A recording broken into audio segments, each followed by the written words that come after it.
Welcome to On Writing with Onkarabile, the show that is aiming to promote reading and writing in our communities. We seek to restore pride and dignity of Africans through the power of reading and writing.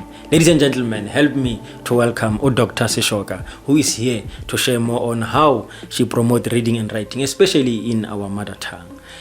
Ma'am Seshoka, thank you so much for coming to the show. Thank you for such a warm welcome. Yes.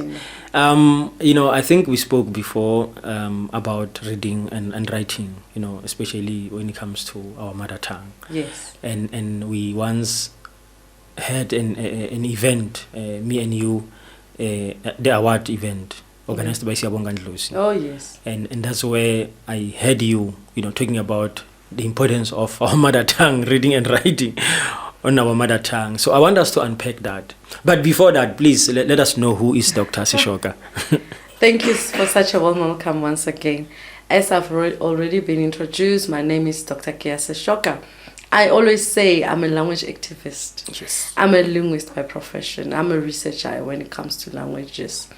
I've worked with languages all my life. All I know is African language have value. Even though now I'm speaking English, I believe that we should reach a stage where I'll be able to speak my language and everybody can be interpreted to English. And I believe that South Africa is well placed to reach that stage. So I'm a firm believer in the ability of our African languages. I don't believe that English alone is adequate, but I believe that our African languages matter too. They put bread on the table. They make things happen. They make people understand who we are. They make people understand you cannot divorce language from culture. You cannot divorce culture from a language. That's what I believe. Now, in the same note, you mentioned that you are a language activist. Did you see a gap where our own mother tongue are not promoted? Definitely there is a gap. First of all, it starts at home. Okay. The gap starts there where parents instill the English-only mode. Whereas I would say, I'm sorry to say that, but I would say majority of the black parents. However, when you look at the Afrikaners, the Chinese, and other cultures, they instill mother tongue before. Even when you walk in the mall, you will hear an Afrikaner mother speaking Afrikaans to their child. Walk into a mall, you'll find a black folk talking English to their kids. That's true. Even when they are in the rural Limpopo, you'll find them trying to speak English to their kids. So we are missing the point. The gap is created by us at home. Now it's growing. And also in our schools, I always say if the basic education department was doing the work, what do I mean by doing the work? If they were making sure that our kids are taught in the language they understand best, not from grade 1 to grade 6, but all through, our kids and our matric results will be better. It has been proven. We've done research about that. Now in the Eastern Cape, for the first time last year, they wrote matric in their mother tongue. And guess what? Their matric results improved. So yes, Ma'am Seshoka, I wanted to ask about the disadvantage, of not, or rather of English only, because I've heard one person saying the reason why they want their child to be fluent in English is because of the opportunities. So I want you to explain to me on how is it going to be disadvantage for a child not to be fluent actually in their mother tongue. Okay, the disadvantage is that you cannot divorce language from culture. The child will be lost culturally. Okay. The child will not even understand what happens when we say we are going to granny, there's some cultural ceremony. The child will be lost. And that is why we will start adopting things that are not African and teach our kids to be an African. And later in the years, which we are proving daily, in the next 10 to 20 years, if we don't do that, some people, let me not mention the names, are going to come learn our languages, learn our culture, learn how we do things, how we cook motoho, how we cook certain things. And they're going to open cultural villages. And us, the same people who should have taught their children that, we are going to be flocking there, taking our children there. We would have lost our culture. We would have lost our languages. That is why UNESCO is trying hard that there are languages that are in danger. There are languages that are dying. UNESCO in Europe is trying to resuscitate the African languages. So the danger is that we will have kids who don't understand their culture. We'll have kids who don't understand their languages. We'll have kids who think English is the way. I'm saying yes, English, people have put this notion and that it brings opportunities. I want to differ and say when you are multilingual, you can get more opportunities because you can function in both languages. What do I mean by that? When we did our research, we proved that a child dreams or a person dreams in their mother tongue. And that is why, and when a person is in danger, what comes out of their mouth will not be help. It will be Mama Ngisize. It won't be Mama help me. No. So it's proof enough that when you are in danger, what do you think about first? You think in your own mother tongue. Though we are not aware of that, but we think and dream in our mother tongue. We become creative in our mother tongue. So when we lose it, that's why South Africans will say, Zimbabweans or whoever coming to take the job. No, we've lost the first things, which is the mother tongue. If we're creative and having opportunities in our mother tongues, we would integrate that with English and match and get bigger opportunities for our kids. You know, you mentioned something earlier, the Department of Education, and you made example about what happened. You know, you said in Eastern Cape. What yes, is Eastern Cape? Now, do you think education system is not doing enough to actually instill that what we're talking about today, especially when it comes to the foundation phase? Do you think they're not doing enough? I think they're trying their best. The problem is the parents. The parents don't want their kids to learn those languages. I agree with that. I've been privileged to be serving in some schools in the committees, and I've realized that when we put a language and we say we're introducing Setswana or Sepedi in a formal model schools, government schools, the parents will not even allow their kids to go and learn Sepedi. Yeah. Whereas they are Sepedi speakers, staunch Sepedi speakers. But when they are Heritage Day and whatever, you see parents now coming to teach their kids that this is what we eat, which is what they should be teaching their kids every day. So we're losing it at home. And the minute we lose it at home, the teachers, when they get to school, they struggle because you teach our kids that our African languages are not good enough. I say our languages are good enough. I've proven that. I've worked with African languages all my life. And guess where I am at? I've proven that, and I have so many people I can show that they have done the same. I am saying, let's not neglect our African languages. Let us take them alongside English. Let us embrace them. Let us grow them. Let us work and make sure that when a person speaks Setswana or Sepedi or what, English is not a measure of intelligence. Let's not use that and say because you know English you have opportunities. It's a lie. What do the Chinese come when they come to South Africa? They come with their interpreters. What's wrong with us? That we can't go wherever we want to with our interpreters. Yes. I was watching the idols, you know, the champions. And I saw a child there. I think she's from Germany. You know, she won the idol from Germany, and now they've been combined together. They're called champions. And this child doesn't understand English. As you are saying, she has an interpreter. You know, exactly. When those judges gives a feedback, the person is next to her and to explain, okay, what they are saying there. Yes. They will clap hands. So I think I really agree with you. And look at where she is today. Exactly. You know, she's a champion. Yes. Now, okay, apart from, you know, as you have said that the education system is doing their best, the parents, how can we help the parents? As you have made a clear example that you've been introducing the language, but the parents will not allow their children to learn that language. What can be done? First of all, we need to make the parents have pride in their languages. We must not only be prideful when we are wearing our African clothes and say it's my tradition, but we must also be prideful in our language and speak them and live them. Speak our languages and live them. I always say, why are African writers writing their books in English only. Who is their audience? Their audience are black people, African language speakers. Why are they not translating their books? Why do they always publish their books only in English? Who's the audience? I wanted to ask that question. Who is the audience? We're writing to our black audience, but then why are we writing in English only?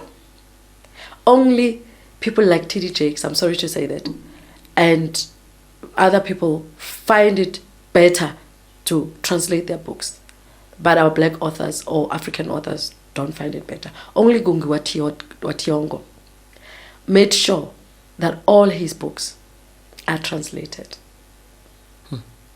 So parents need to decolonize their mind. It comes back to me teaching about decolonization. We need to decolonize our families. We are Africans. I always say we are in Africa. For Africa to grow, it needs us to be prideful of whatever we have.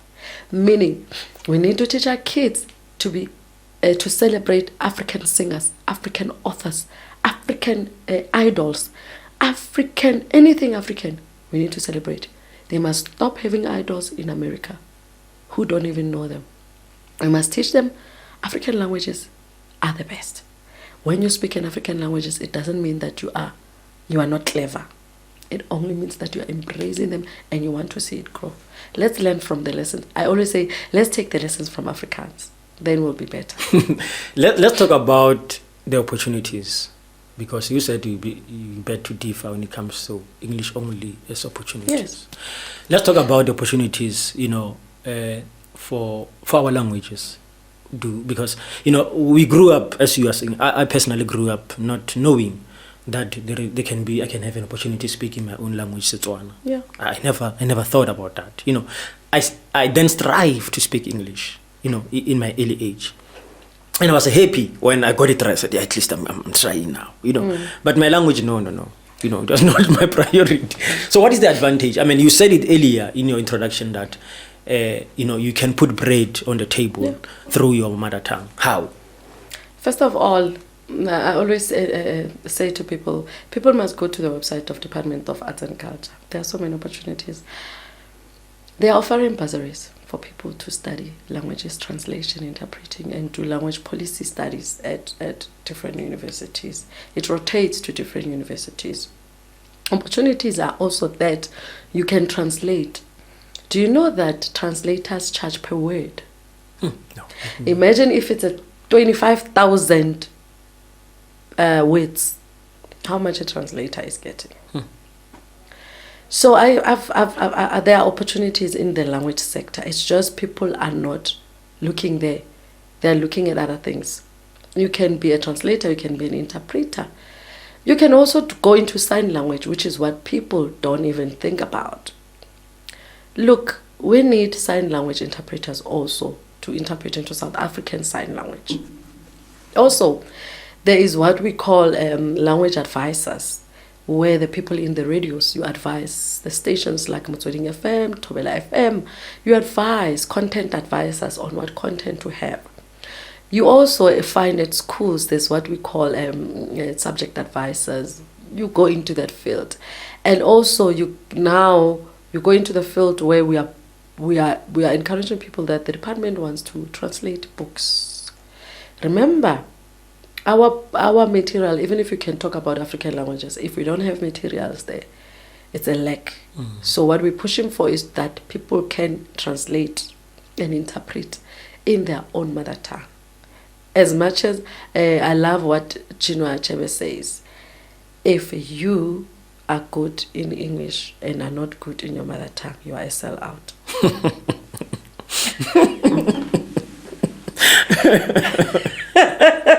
Yeah, I know. Okay. No, I hear you. So the encouragement maybe to writers, you mentioned, and you asked a question, which is a rhetorical question of saying, why can't our writers, our authors write in their languages? Yes. So what can you say to them, the issue of promoting writing in our own language? What can you say to our I always say, people come with that thing that there's no demand in African languages. I always say, create a demand. That's the art of marketing. You create a demand for your books. Look, the audience we write into are not only able to read in English, but I want my granny to see my book and say master writing and have that in Setswana. I want my granny to be able to see that even our languages can be published. So my advice to authors is that as long as you are in South Africa, you will always be confronted with multilingualism. What are we doing? We are waiting for the government to do what? When the pen has power. When we can use the pen to communicate. Let's use the pen to communicate in African languages. Let's use the pen to bring change.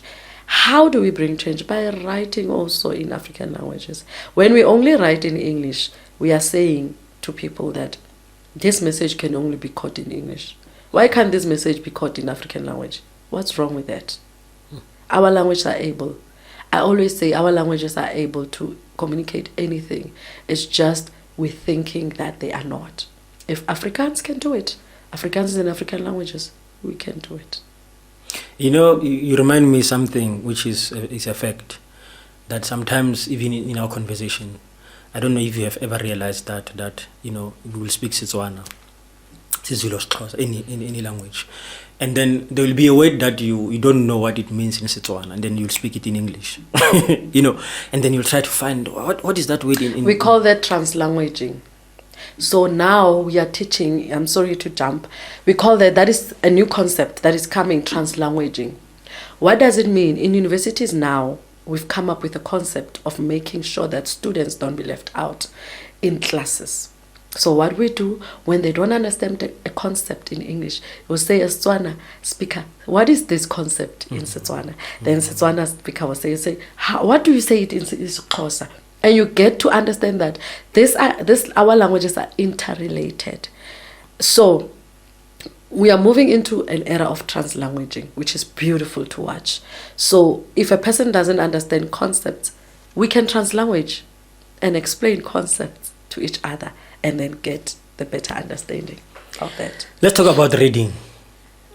As much as we promote our authors to write in our own mother tongue, are we going to find readers who will be able to read proudly what we are writing? Yes, we need to create demand. We need to create readers. And it won't come overnight, and it won't come by osmosis. We need to put the work. We need to now write and say content is here now, or go to our reading clubs, go to our schools, teach our kids at home. Our reading nights, or when we read books for our kids for sleeping, before they sleep, bedtime stories. It's so embarrassing that we read them bedtime stories about Cinderella and things that they can identify in African languages. Our grannies used to teach us about Dimu and whoever and Tselani, and we would identify with those things, and we would get to understand the moral, the rabbit, and we would understand those. Now we're teaching them about Cinderellas and Shrek and Spider-Man. What are they getting from Spider-Man? We need to Africanize our books. We need to Africanize our things, our writings. Let our people now see that our languages are capable. Let's Africanize our stuff. Let's conclude with, I always ask you this during our interviews. The example that you made about your child, when you said, I remember you said, she will do some work, 20,000 in the account. I remember, yes. That's what I remember. Yes. Maybe that can also, enlighten the parents who are watching the show, of saying their language can put bread on the table. Yes. Tell us about that story of your child, Oh, my daughter is very fluent in Setswana. I've made sure that she becomes very fluent, and my sons can speak Setswana and English equally so. I made sure of that they don't excel in English and they leave their mother tongue. Mother tongue, I always explain, mother tongue doesn't mean any other language. It means the language that parents are comfortable to teach their child. Even if I'm married to Dr Seshoka, who is a vendor and Sepedi speakers, mother tongue is a language we identify that it will be easier for the kids to learn. In my case, I'm a Motswana, they identify it better with Setswana. So my daughter can speak Setswana, so most of the time she gets to do radio adverts, which they bill per second. And she gets to make her own money. She has a tax number as young as she is, because she's doing advertisements and she's making money. She's making income on her own. So she does advertisements in Setswana for Motsweding FM and other radios. And she also does other companies that want Setswana speaker. How old is she? She's now 14. When she started, she was like 6. So she's quite versatile in the language, and even at school, they find it fascinating. The black parents, they find it fascinating that she can even speak Setswana fluently like that.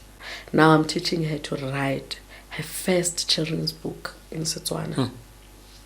And she's almost done with it. And I want her to start writing for teens, because I've looked in the market and I realized that teen books in Setswana are missing. Yes. Or in African languages are missing. So I'm training her to be able to write. No, you are doing a very great job. You know, and I'm learning now that this was asking about the age.